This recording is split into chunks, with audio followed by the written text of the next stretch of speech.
Hola, ¿qué tal a toda la gente ahí detrás de la pantalla? En esta ocasión vamos a hablar de una temática junto a mi primo Edgar Cabrera y al invitado especial de hoy, el señor Jorge Mesa, quien es experto, perito en geopolítica y asuntos internacionales, un gran analista de las situaciones y de las coyunturas sociales. Bueno, en el 24 de febrero, pues para dar apertura, sucedió lo que muy poca gente se esperaba, el despliegue de la fuerza militar, de esta acción de Rusia contra un país soberano como es Ucrania. Pero pues vamos a ver un poquito el trasfondo de esta, ya se cumple una semana hoy de lo que ha pasado, un poco del marco histórico pues porque eso viene con un tiempo atrás y tiene su historia, su coyuntura. Bueno, ¿cómo está, señor Jorge? Y una pequeña introducción pues para que nos enteremos qué es lo que tanto sucede tras este fenómeno de invasión que hoy se ven de los medios de comunicación. Bueno, debemos iniciar con un principio de quien desconoce su historia vuelve a cometer los mismos errores. Básicamente hay que conocer un poco la historia del pueblo ruso. El pueblo ruso básicamente ha sido un pueblo que ha vivido cerrado dentro de sus fronteras, igual que el pueblo chino. Básicamente era un pueblo pastoril de ancestro campesino. Realmente, si uno se ubica en Crimea, que dicen que la usurpó, la realidad no es tan cierta. En 1786, Catalina la Grande, la reconquista del Imperio Turco Otomano, que atacó a Rusia y le había quitado esa porción. Posteriormente, en el año 1962, Nikita Khrushchev le entrega Crimea a Ucrania, pero en especie de usufructo para que utilice, porque hubo un reordenamiento administrativo, pero ya es la Ucrania de la Unión de Repúblicas Socialistas Soviéticas, porque la Ucrania histórica se llama Ucranina, corresponde básicamente a la parte occidental de Ucrania y se extendía hacia Polonia y hacia Turquía. Entonces lo que están diciendo que invadió Crimea entre sí y no, porque Crimea siempre ha sido rusa. Lo que hubo fue un reparto administrativo en usufructo, pero nunca una secesión. Y es muy diferente al partirse de la Unión Soviética, básicamente, pues lógicamente la parte oriental, que es básicamente rusa, no quería, le pidieron a Boris Yeltsin, a Rusia, porque ellos nunca quisieron ser ucranianos, porque ha habido un problema bien serio, que en la Segunda Guerra Mundial y en la Primera, estuvieron con los alemanes. Había un gran conocido líder, Pan Bandera, que era un nazi a morir, combatió con las fuerzas de Adolfo Hitler. De ahí vienen ciertos escollos y resentimientos. Listo, también ante esta información también puede agregar también Edgar algo de lo que has investigado. Claro, siguiendo las líneas que dice el maestro, podemos entender que Rusia en sí, en general, en el 1991, cuando se desintegró, fue que se deshizo todo ese pacto, porque algo bien notable que sucedió cuando se formó la Unión Soviética en el 17, cuando entraron los soviets con Lenin, ¿no? Y con Stalin y con todos ellos, fue que Rusia sí tenía un imperio grande, heredero del gran imperio de los zares, por ahí en los siglo XVIII, en los 1700, y era de otras ínfulas o de otras geopolíticas, de otros colores. Pero a raíz de todas las dinámicas, digamos, imperialistas de los zares y de toda esta cuestión, en 1917 los soviets, siguiendo el esquema imperialista, pero a su vez occidental, pero socialista, de esquema socialista, le dan otro tinte, porque hacen que sea algo como lo que se ve en Latinoamérica con el multiculturalismo de las naciones, que sean naciones pluriculturales, pero no a la versión latinoamericana, sino a la versión europea, en donde se hace la URSS, la Unión de Repúblicas Socialistas Soviéticas, entonces que hace parte de su registro de país, pero no hace parte como tal, como una nación o como una república como tal, sino que es como una especie de federaciones.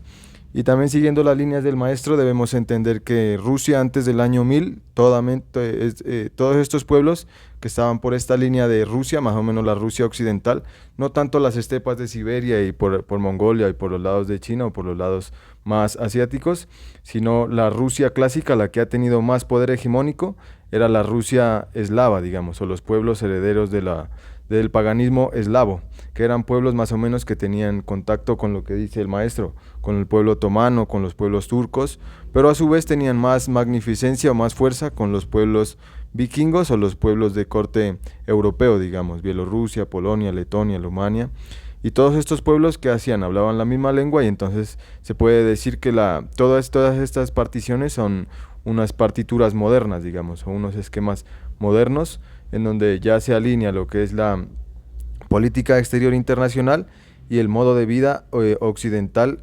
contemporáneo, que se manifiesta mediante esta partición de naciones y mediante estos esquemas. Pero debemos entender que pues en el corazón de estos pueblos son hijos de la misma raíz, de la raíz eslava oriental, y los pueblos en su dinamismo y en su movimiento pues siempre van a hacer intercambios comerciales, culturales, políticos, de geopolítica, pero a la final eran más o menos hijos de una misma raíz, como decir el español, el francés, todos estos idiomas nacieron del latín. Entonces algo parecido va por ahí, de las lenguas eslavas.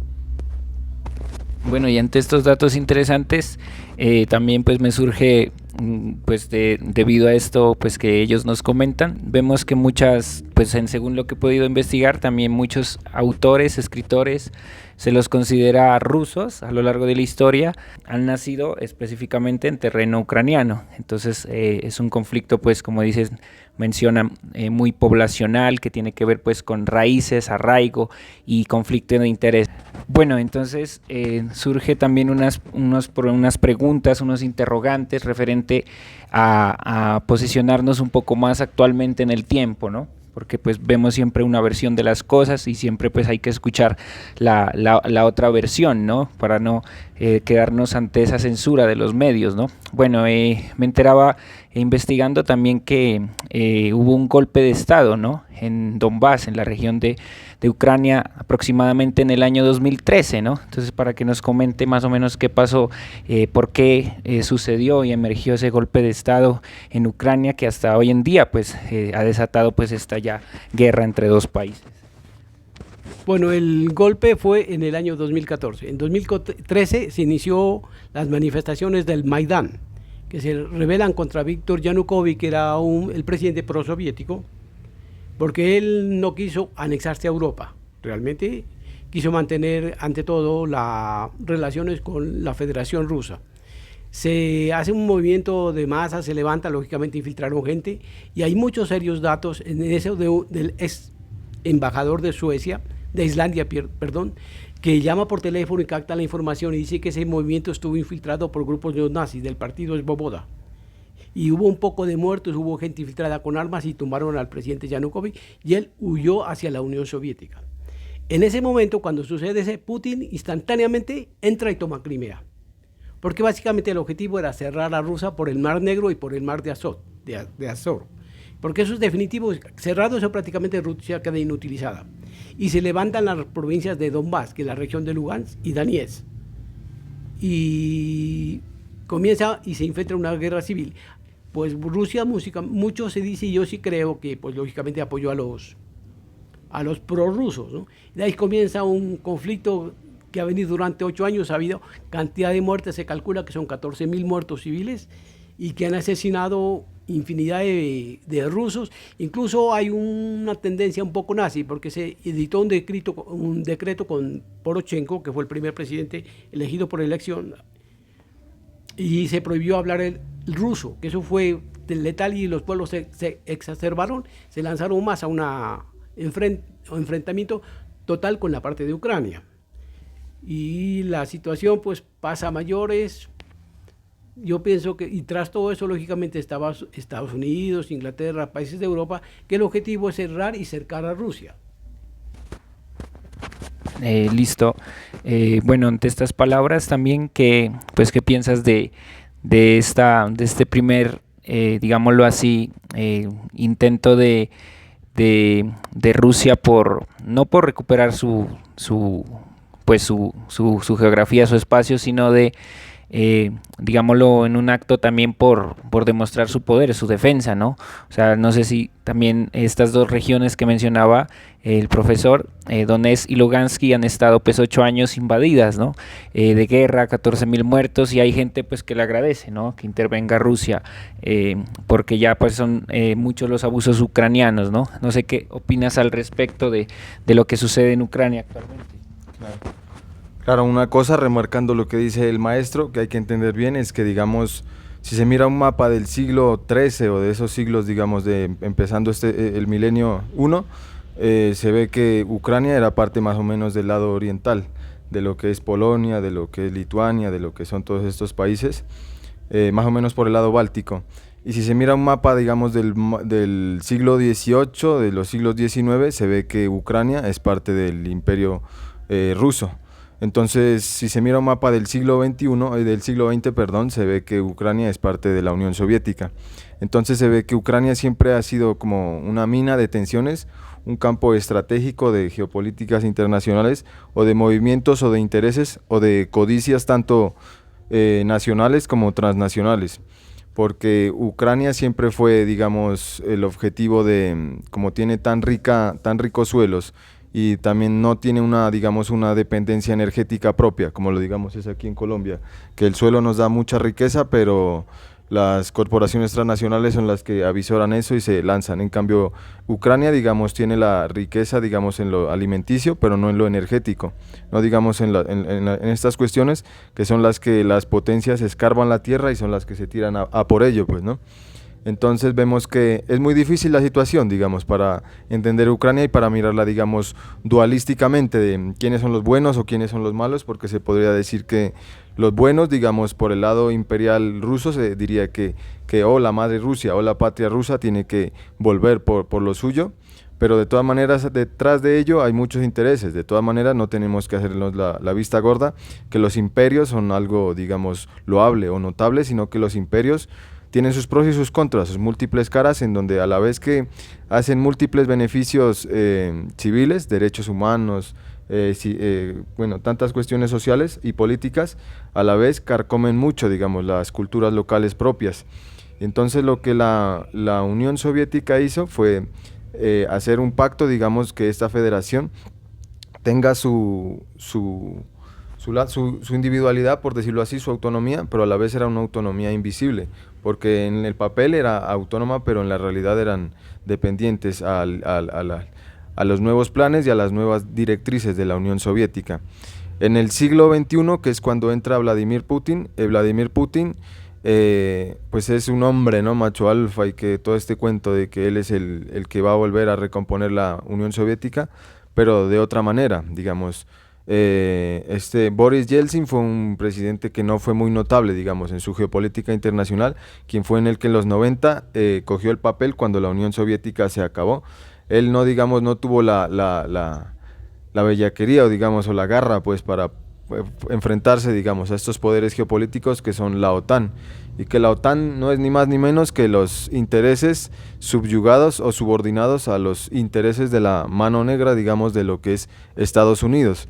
Porque lo que pasa en realidad en el trasfondo de la cuestión es que estamos viendo que Estados Unidos no se le acobarda, digamos, es cobarde a enfrentarse a China, y lo que está haciendo es hacerle una guerra abiertamente a Rusia, porque sabe que con China va a perder, porque sabe que con China la cuestión económica y geopolítica la tiene más que perdida, o digamos tiene mucho que perder. Entonces lo que avisora es como decir el uribismo aquí en Colombia: mientras ya está perdido el león, cuando más herido está el tigre, y cuando ya está a punto de morir es cuando más violento se pone y da sus coletazos de ira y de rabia y de sofocar a los pueblos, porque en última instancia aquí el que está sufriendo no son un par de países como si fueran dos individuos. Aquí en realidad la gran víctima o el que está sufriendo mucho esta pestilencia son los pueblos, porque a la final los pueblos son los que están sufriendo estos embates, digamos, de intereses geopolíticos nacionales o transnacionales, sobre todo de las corporaciones, que son a la final quienes quieren tomar la batuta, y se mancha todo esto de una guerra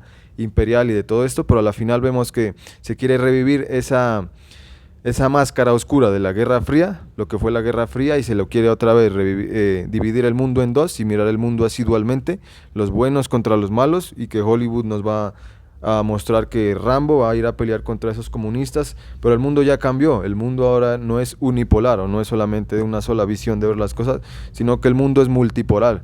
Ahora Estados Unidos tiene que hacerse la idea que van a crecer nuevas, y que ya están creciendo nuevos imperios, y ya no son de corte occidental, sino que son otro tipo de civilizaciones con otra narrativa, con otra historia, porque lo que se viene son tiempos difíciles para los pueblos, y tiempos de enriquecimiento para la imaginación, porque en realidad no sabemos qué es lo que va a pasar, porque China está creciendo y es lo que más va a imperar, digamos, en la hegemonía mundial, pero también está la India. Y Rusia es como decir un hijo rebelde de Occidente, porque Rusia es occidental. es parte de su iglesia ortodoxa, es parte de lo que es la heredero de la iglesia griega, y sus sistemas económicos civiles también hacen parte de todos esos movimientos, digamos, de la reforma, la contrarreforma, pero Rusia no es explícitamente occidental, digámoslo así, sino que tiene esas dos caras, porque Rusia también ha tenido contactos con todos estos imperios turcos, chechenios, otomanos, con todo el Asia, como se ha expandido tanto. Entonces, si vamos a mirar la cuestión, entonces Rusia es como el hijo rebelde y que ahora se manifiesta, digamos.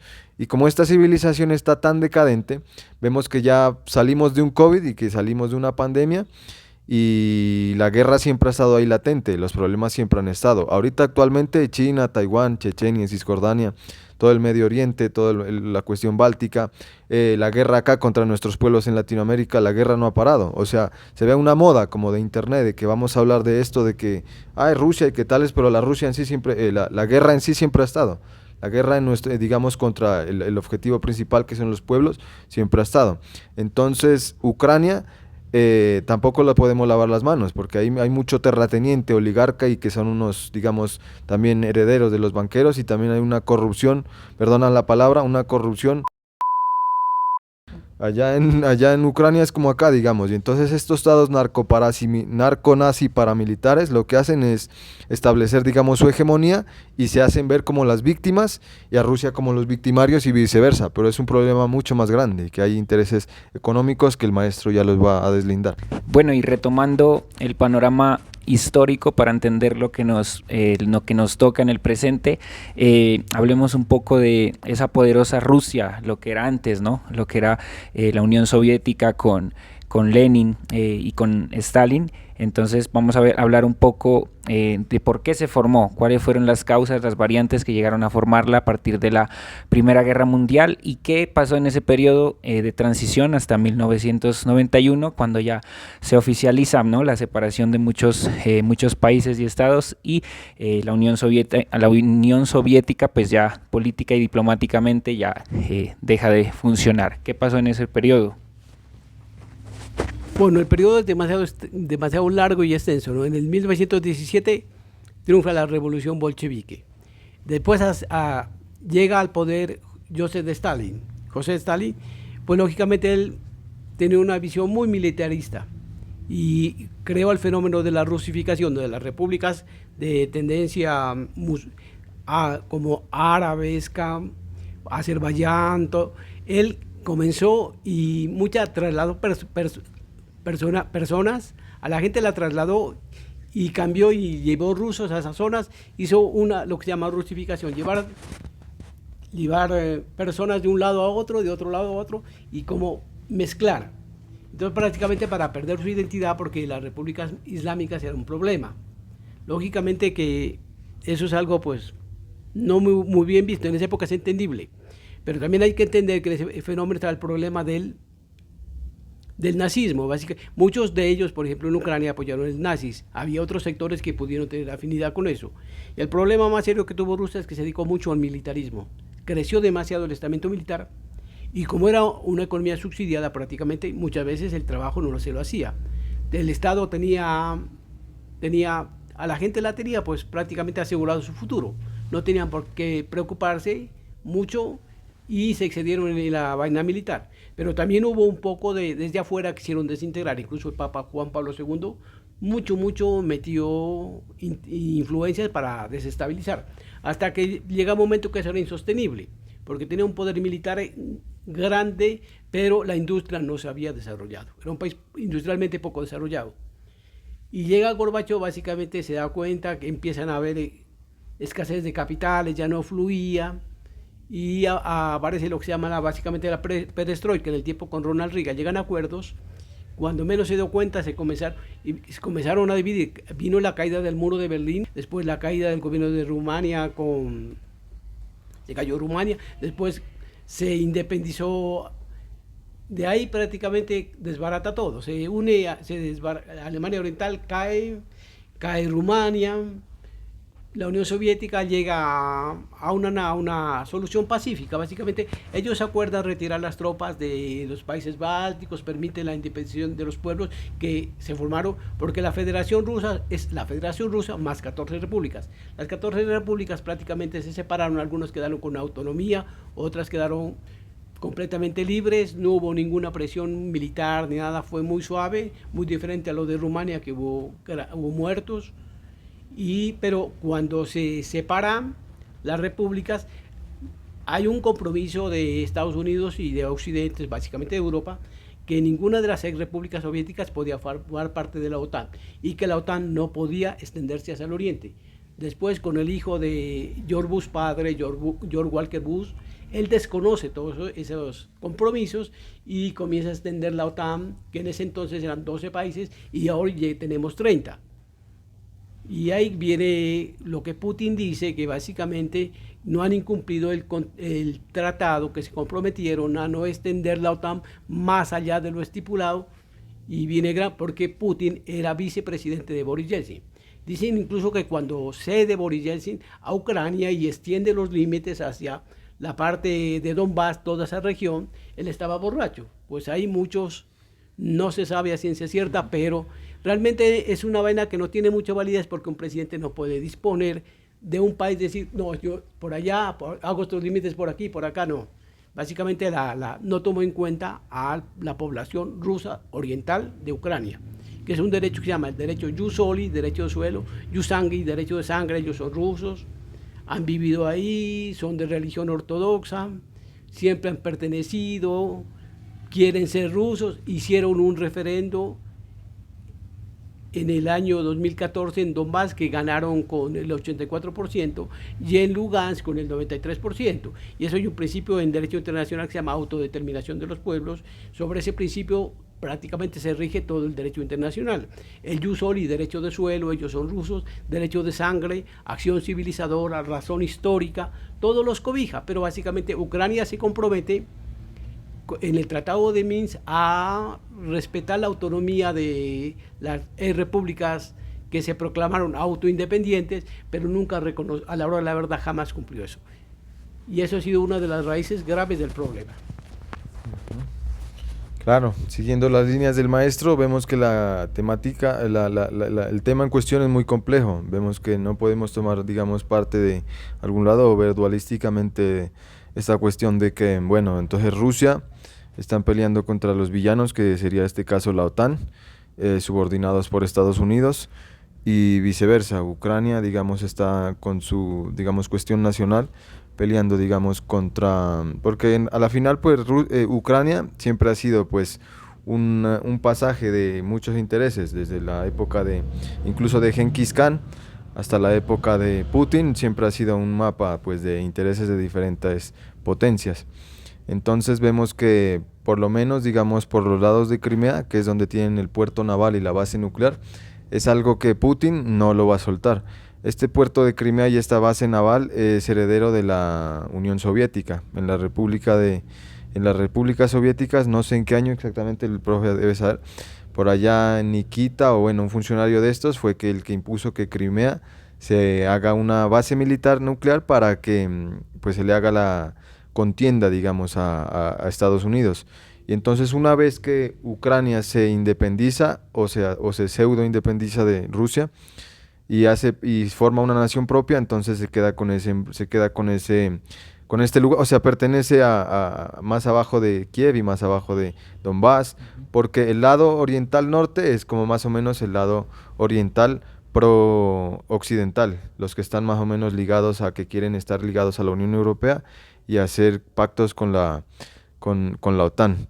Y los que están ligados al lado sur o este, el lado sur de los lados de Rusia, más o menos, ellos están más o menos ligados al lado ruso. Pero también ahí la temática es muy compleja, porque en esta dinámica de civilizaciones y de mestizajes es muy difícil determinar hasta qué punto, digamos, este mapa de Ucrania está totalmente vivificado por un cuánto por ciento, digamos un 80% de rusos, ucranianos, netamente ucranianos, o un 20% de netamente rusos dentro del territorio de de Ucrania, porque hoy por hoy si se ven los mapas, hace como 20 años, cuando recién empezó Putin su mandato, entonces veíamos que todo el país quería pro-ucranizarse, digamos, o sea, estaban con Ucrania.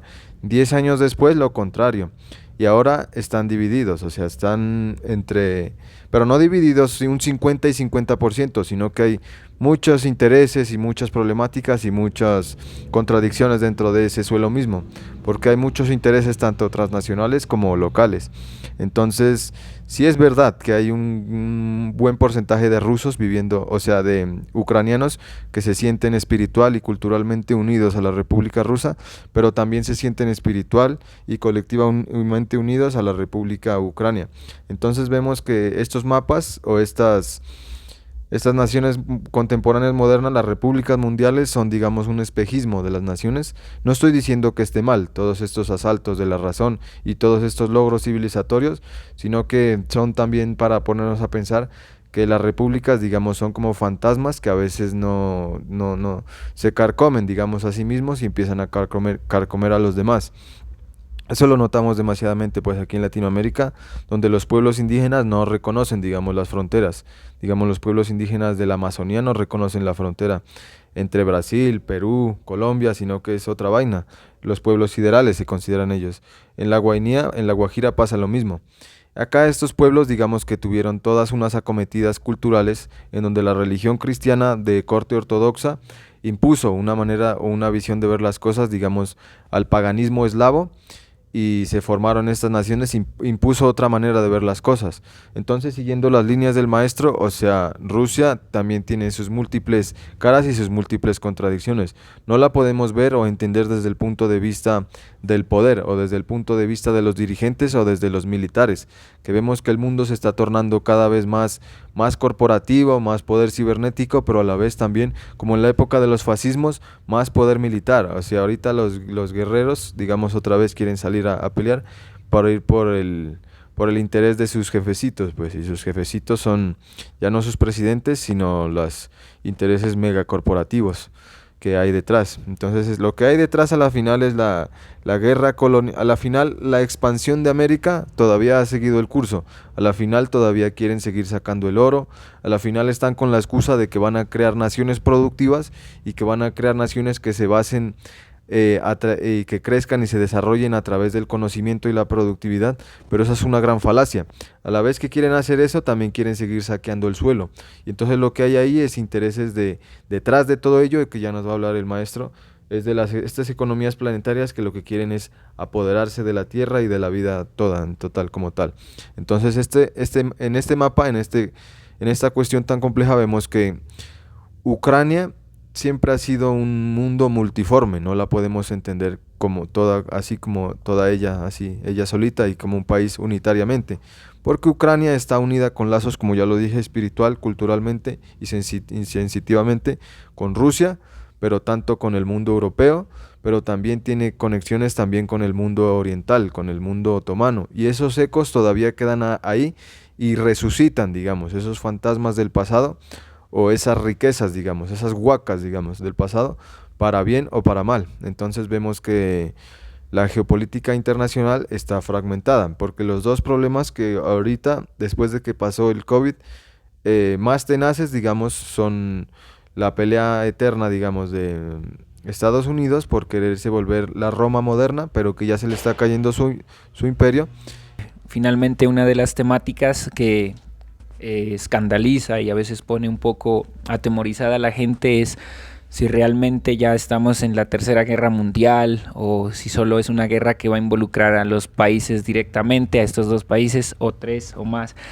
Bueno, ya es guerra mundial. Entonces, viendo un poquito el uso de armas nucleares, ¿no? Vemos que la única vez que se han atrevido a usarlas es las bombas de Hiroshima y Nagasaki contra Japón, que era aliado de Alemania e Italia. En este caso Estados Unidos y Rusia pues luchaban juntos contra el malo de esa época, que era Alemania. Bueno, entonces hablemos un poco de esas armas. Ahorita pues nos enteramos que del bloqueo no solo es económico, ¿no? Hay profesores que hablan de que la nueva guerra es cibernética o incluso la nueva guerra involucra los medios masivos de comunicación y la desinformación. Entonces, ¿qué están haciendo con muchos programas, ¿no? Con Sputnik, con RT, los están bloqueando de internet. Entonces ellos incluso se nombraba la noticia de que Rusia como reacción inmediata atacó a la torre pues de Ucrania, ¿no?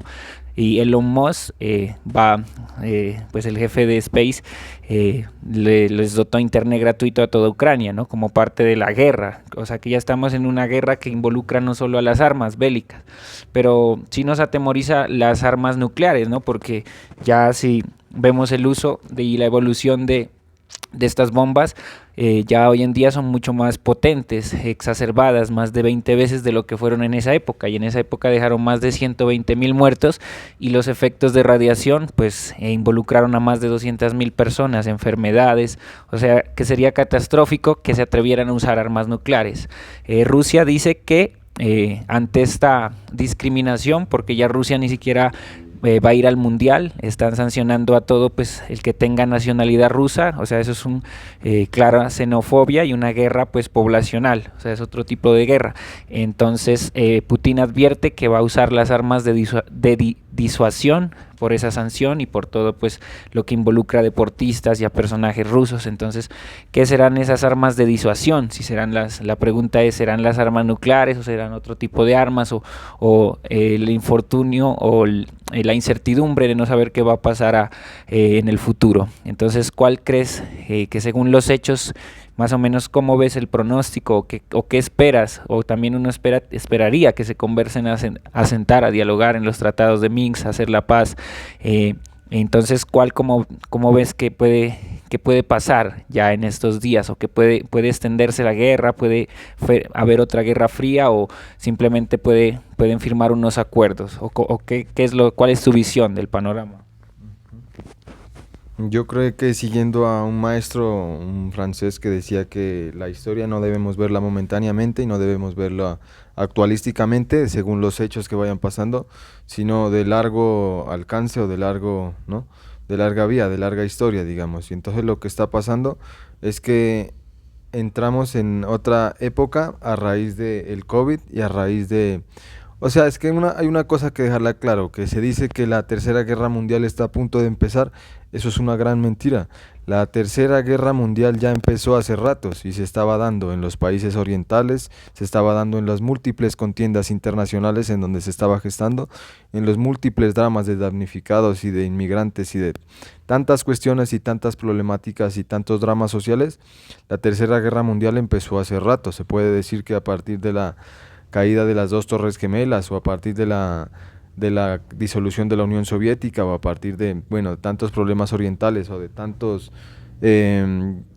como tumbaban a todos estos líderes orientales. El último fue Soleimani, bueno, Saddam Hussein, todas estas cuestiones, todas estas dinámicas. Pero entonces esto ya hace ratos, pues ya estamos en una contienda, sino que los mismos medios que sirven para tergiversarnos y para manipularnos y para decirnos la verdad también, son los que nos han hecho ver otra vez este mundo dualísticamente, de que, oh, mira los cómics, oh, mira, Spider-Man nos va a venir a salvar, o mira, Batman, que en este caso sería Estados Unidos, nos va a venir a salvar del ogro, pero el ogro ya está.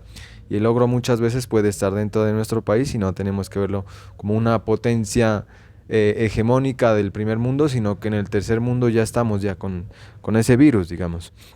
Entonces, en esta situación vemos que, para empezar, digamos que el problema principal, hay tres problemas muy graves ahorita, que son la cuestión económica y la guerra, la cuestión de la pandemia y la cuestión viral, porque los virus se van a seguir a este ritmo de vida y a este modo de civilización sí, como tenemos tal la vida, este modo de funcionar económicamente va a seguir dañando la tierra, y de la tierra van a seguir saliendo esos monstruos que son que son estos virus, que son esas bacterias que van a venir a cachetear al mundo de su arrogancia y de su soberbia y de su cuestión. La tercera, que es lo más importante y que es lo que todo el mundo debería estar mirando a ver, y no, pues sí, también mirando a ver las guerras que están pasando, pero mirando, echándole de verdad, mirando a ver qué es lo que va a pasar con el cambio climático, que se están desertificando los polos, se están dañando las estepas de Rusia y de Siberia, se está dañando el permafrost, los mares están creciendo, bueno, tantas vainas que, bueno, eso un biólogo lo puede explicar mejor que yo,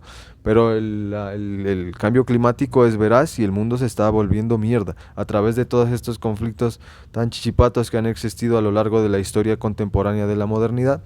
Y vamos a ver que en cuestión de Rusia y Ucrania, yo preveo que a largo plazo, siguiendo al maestro Fernán Braudel, esto va a ser un nuevo orden mundial en donde va a haber una nueva especie de guerra fría, pero ya no va a ser entre dos políticas hegemónicas, sino que ahora ya van a ser muchas emergentes y muchas nacientes. Ahora está China, ahora está la India, incluso por acá están los BRICS con Brasil, o sea, hay muchas cosas. Y no vamos a decir que, digamos, vamos a mirar todo el lado malo por parte de estas potencias emergentes y que son los ogros, sino que también tienen muchos procesos sociales y muchas vainas, muchas cuestiones colectivas y populares que hay que pararle ojo. Pero la guerra, si es que no se arma una guerra nuclear, y no creo que se acabe todo el mundo y todo esto, pero va a morir mucha gente y la radiación va a volvernos mutantes a muchos. Yo creo que va a haber una guerra de armas tenaz, va a haber una guerra de armas tenaz y va a haber unos pactos, digamos, de no agresión nuclear, pero sí va a haber tanques de guerra y va a haber, pues sí, pues tanta vaina, pues así a lo, eso es la cuestión. Y esto va para largo plazo. El mundo ya cambió, pero no ahorita, el mundo ya cambió hace ratos, hace fechas, desde la época de las Torres Gemelas o desde la época de toda esta primavera árabe que se rebeló pues contra este mundo occidental. Bueno, hay muchas maneras de verlo. O desde el resurgimiento de los pueblos. Bueno, hay muchas maneras. El mundo ya cambió ante nuestros ojos y está pasándonos delante y no debemos dejar que nos pise, digamos, ese ogro de la mezquindad o de la... Bueno, fin. Bueno, básicamente hay una cosa cierta, que en la guerra lo primero que muere es la verdad. O sea, la manipulación de los medios de comunicación ha sido terrible. En bombardeos, bombardeos cuando hicieron contra Irak, en la invasión, murieron más de 1 millón de personas y eso se quedó en el aire. Lo mismo en Siria, en Libia, en Yemen, en Ucrania, Afganistán. Todos los conflictos que ha habido que los han creado. Eso es una receta, básicamente. Entonces, ¿qué nos puede esperar? Yo no creo, aquí en el conflicto tiene dos aspectos, el económico, el estratégico, que son básicamente, no creo, no sé, de pronto si Rusia entra aquí, él lo hace de pronto para deponer el presidente y colocar un presidente más afín con ellos o ver la forma de que caiga el gobierno, pero ese no es el objetivo. El objetivo de Rusia para mí básicamente es la parte oriental. Lo que se trata de tomar es Gerson, que ya cayó, Odessa, ya está pues, Sebastopol con Crimea, está Mariupol, que esa la están peleando. Si toman eso, cercarían completamente, tendrían todo el Mar Negro y el Mar Egeo para ruta y para todo, porque eso era clave, es lo que trataban de cerrar. Y básicamente la otra estrategia es la económica.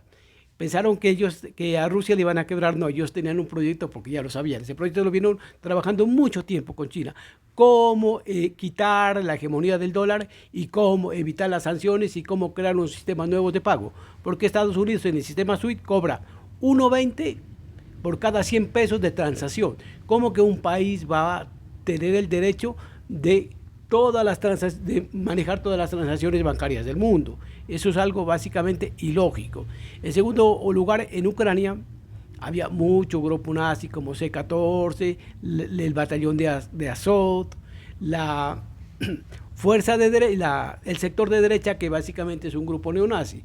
Claro que eso es un elemento de cual tomó Putin para justificar un poco más, aunque es entendible porque estaban matando muchos rusos en la parte oriental. Pero el objetivo va mucho más allá y es netamente económico.